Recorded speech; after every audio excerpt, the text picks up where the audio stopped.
¿Engañarías a los clientes para conseguir más visitas a tu página web? Unos días atrás leía esta noticia. El sucio truco de algunos anunciantes en la publicidad móvil. Algunos anunciantes parece que son capaces de llevar a cabo cualquier acto publicitario, por llamarlo de alguna manera, para conseguir visitas y clics adicionales. En el vídeo de hoy te quiero comentar cuál es esta práctica muy poco ética desde un punto de vista publicitario.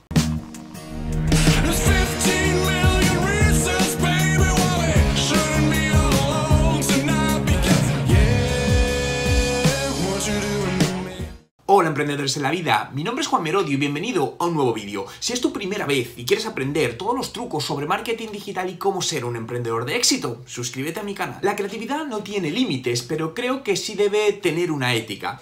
Intentar engañar a los usuarios para generar clics en una publicidad, sinceramente no es una estrategia que te vaya a dar nunca buenos resultados, porque acabará con una mala experiencia de usuario y por lo tanto un bajo ratio de conversión y una mala reputación para tu marca. La última situación vivida por muchos usuarios ha tenido lugar en redes sociales como Reddit o Instagram, donde algunos anunciantes ponían pequeñas manchas en las creatividades de los anuncios móviles con el objetivo de que el usuario pensase que la pantalla estaba sucia y en el momento en el que iba a limpiarla hacía un clic involuntario en el anuncio y así dirigían tráfico. Te voy a mostrar uno de los anuncios y donde, como verás en este caso, se puede observar una línea negra sobre la zapatilla de color blanco.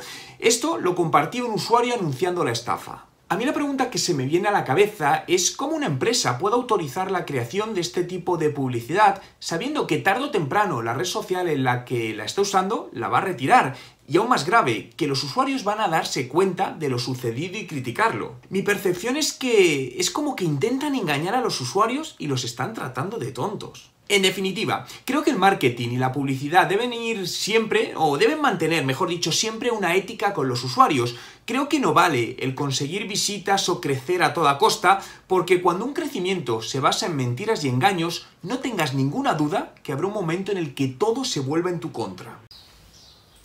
Viene a través de un método propio que llamamos Videolink para que el cliente comunique de manera sencilla lo que necesita sin grandes complicaciones de edición. Es mucho más, porque nos hemos rodeado de los mejores profesionales del video marketing, formando a cada uno de nuestros partners de manera específica en nuestro método, nuestra filosofía, el Videolink. Democratizamos el vídeo para tu proyecto. Realmente lo único que he añadido, el documento es el mismo que me habéis pasado y para lo que yo he añadido, para que se diferencie y no haya ningún tipo de confusión, es las tareas que he puesto que no están marcadas. Utilizar anuncios de audiencias afines, utilizando un impacto a través de URLs de la competencia. Targetear a usuarios que han visitado webs de la competencia, pero a través de display, correcto.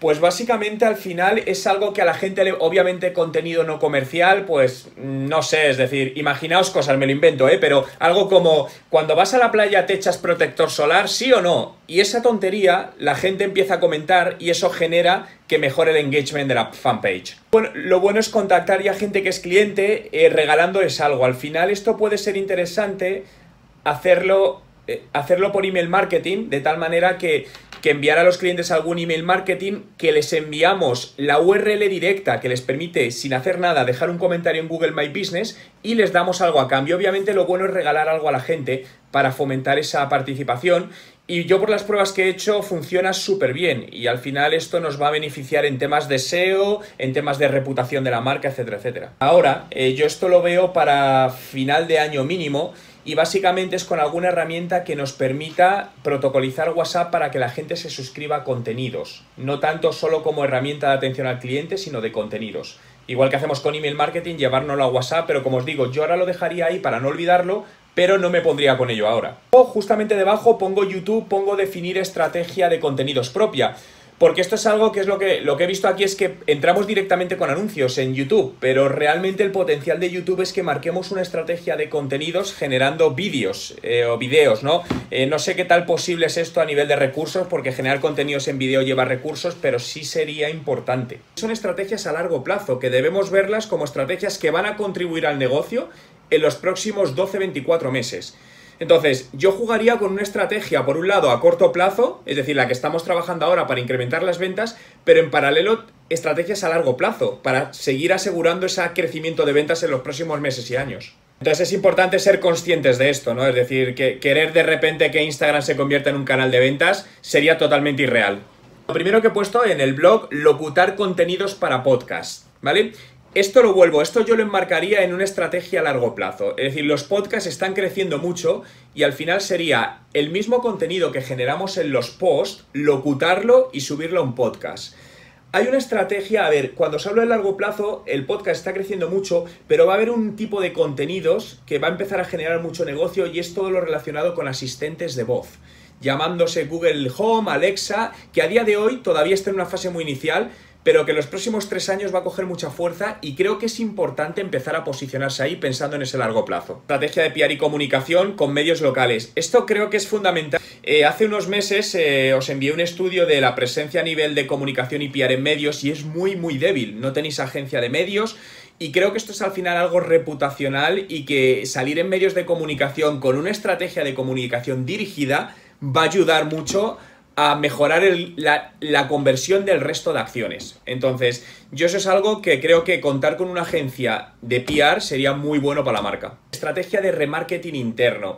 Esto hay una serie de herramientas que lo que nos permiten, insisto, esto lo haría yo quizá para el año 2019, pero nos permiten ir guiando al usuario a través de la página web en función de su navegación y haciendo remarketing dentro de la web. Entonces, yo lo he querido marcar ahí igual para que lo tengamos en el radar, no lo olvidemos, pero de momento yo no tocaría ahí nada. Únicamente 2 cosas al final que salieron un poco en base a la sesión que tuve con el departamento de ventas y el feedback que tuve de ese momento, ¿no? Y que lo comenté además en el momento, que era la creación de scripts de venta o guiones de venta según usuario y origen, porque por lo que me comentaron en su momento no había como un script, pero no estaba protocolizado eso, que creo que eso puede estar afectando a las conversiones de ventas. Y luego el tema del web chat, sé que lo estáis cambiando también, pero que midamos la optimización de la velocidad de respuesta de ventas. Lo digo porque aunque son departamentos distintos, pero está afectando a marketing, entonces sería muy importante que desde marketing tengamos controlado este dato. Quiero conocer tu opinión sobre este tema, por lo que déjame en los comentarios qué opinas acerca de esta práctica. ¿La harías en tu negocio? Tan solo por dejar tu comentario, entrarás en el sorteo mensual de mi curso online de estrategia de marketing digital. Si te ha gustado este vídeo y quieres que siga haciendo más vídeos como este, dale a me gusta y suscríbete a mi canal.